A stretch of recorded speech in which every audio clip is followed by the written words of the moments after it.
To learn to live the off-grid lifestyle and to be inspired to live your dreams, click subscribe so you don't miss anything. Click the bell notification. It's all free. Before I get started on this video today, I was wondering if you could do me a favor. Make sure you watch this video all the way through.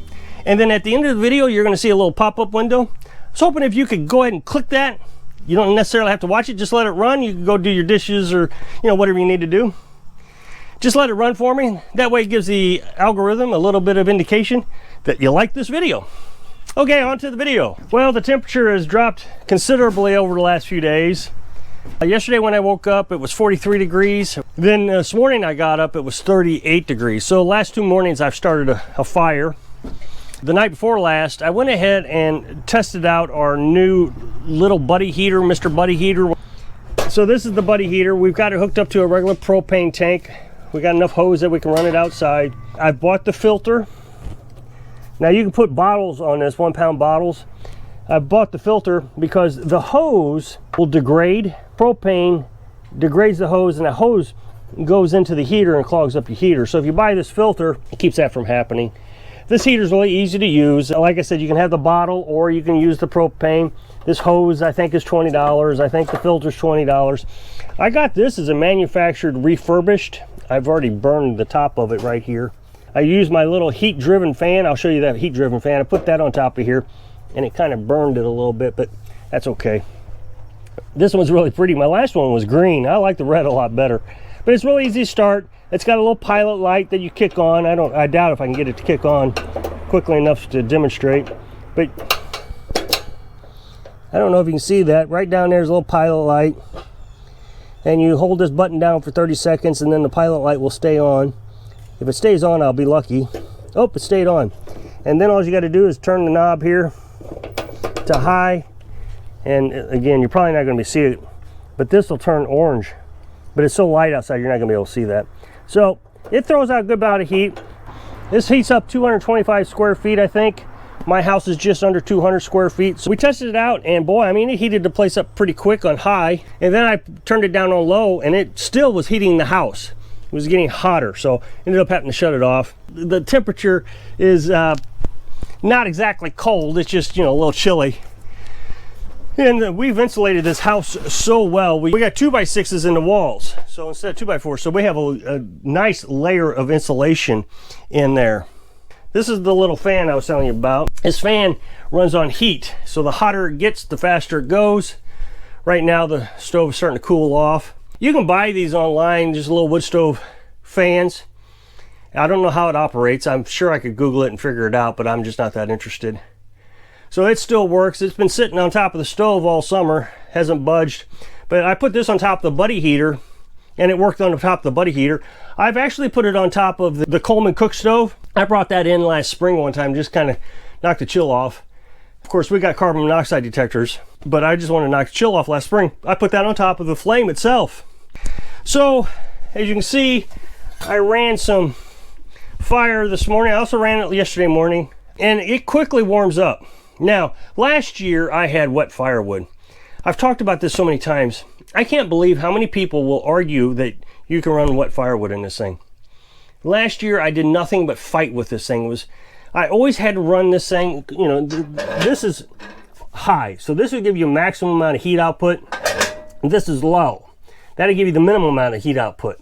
The thing is last year I couldn't push it in all the way low. I'd have to take about halfway out just to keep a fire going, or otherwise it would die because I have wet firewood in there. The problem is this thing's only 200 square feet. The house is only 200 square feet.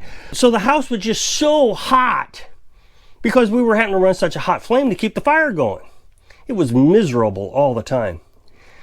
This time, I've got the dry firewood. This is sycamore here. It's really dry. It's like 15%. So you want your firewood less than 20%.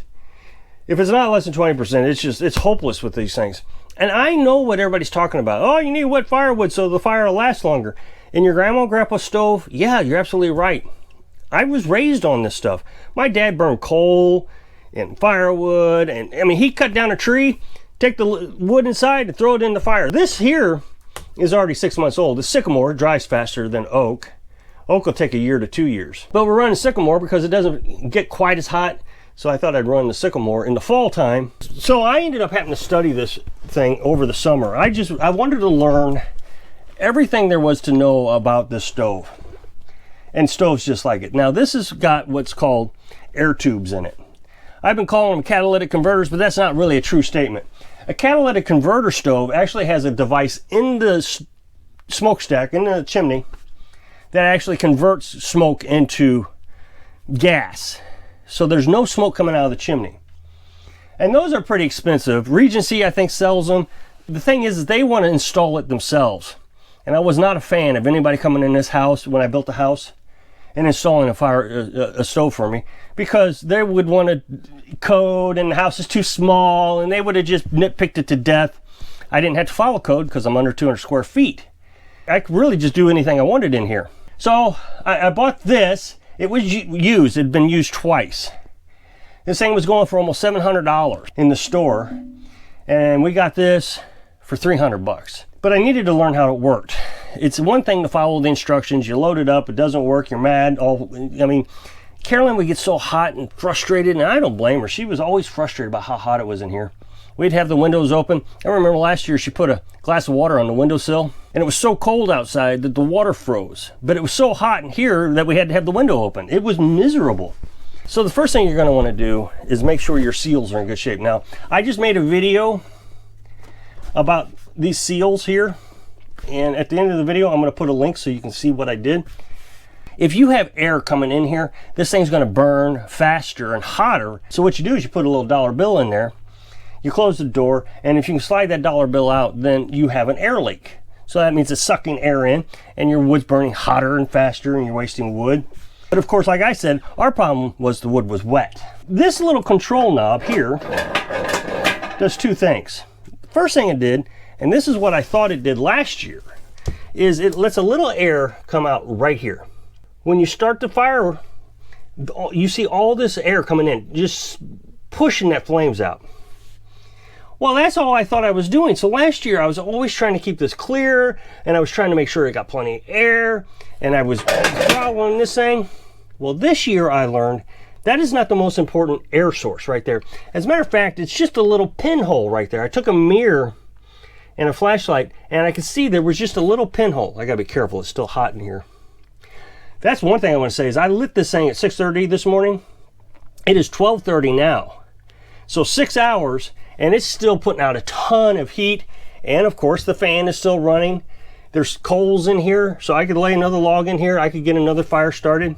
Now, where the most air comes out of, see, so the air comes in from the back, from outside. I got this little hose here, you might be able to see, that runs outside, so that's the cold air intake.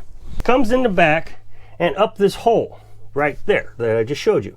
But it also wraps around into these tubes right here. There's 3 tubes, and those are called air tubes. Those air tubes are the most critical component to the wood stove. You can see there's holes in it, so air is being sucked in from over here on the side, on both sides, and out these little holes. So what happens is if you have dry wood, when you close this nozzle all the way up, the door's closed, the wood will actually flame out. There will be no flames on the firewood. What happens is the smoke rises up and hits those tubes. Flames start dancing around all over here at the top. It's beautiful to watch. This is how they make these stoves so efficient. What it is the smoke actually is where most of the burn material comes from. So when you're throwing smoke out into the air, you're wasting firewood. You're wasting potential heat. So if you can get these air pipes to work properly with dry wood, 20% or less, and you get those dancing flames, you'll go outside, and I did this morning. I went outside and there is no smoke coming out of the chimney, none. So your goal is to get this up to 600 degrees, which it does that all by itself. So when you start your fire and you get it rolling, you open this up all the way and you wait 15 minutes. That gets these tubes up nice and hot. After 15 minutes, you shut that, the logs will die.